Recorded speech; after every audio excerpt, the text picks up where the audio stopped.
There's not much to add to what Senator Shumlin and Senator Bartlett have said, but I think it's important to think about two things. One, when we actually pass a budget document, we expect it to be followed. It's not merely guidance. It is the law of the state of Vermont. And this year, we worked very diligently with the administration to put together a budget that could be signed by the governor and was the result of many compromises.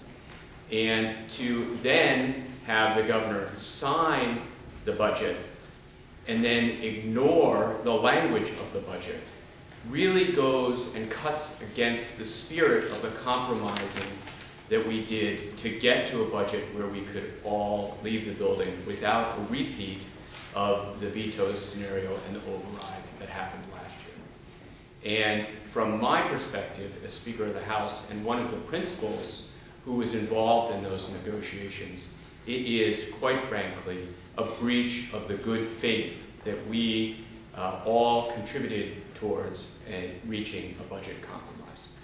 The second point that I would make is this. We think, and Vermonters think, that it makes sense to put together plans for our communities and how they will grow and the resources that those communities have.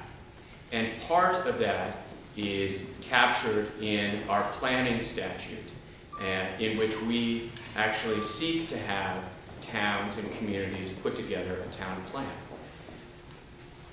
Part of that is to figure out where you're going to have development and where you're going to have growth, but also part of it is where you're going to have recreation and the types of wildlife areas that you might have with that in the town.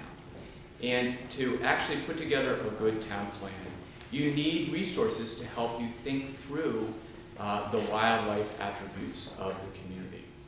And part of our commitment as partners with our local communities has been to ensure that we provide them the resources to make those decisions.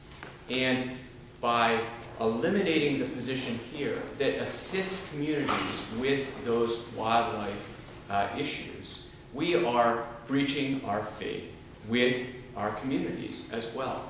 So there are two breaches of faith here. There's a breach of faith in the negotiation process, and there's a breach of faith with our local communities and the partnership that we should have with those communities. And quite frankly, that in these difficult times is not a direction that we should be moving in, and is why I think we are so disappointed in the direction the administration has taken. Hear, hear.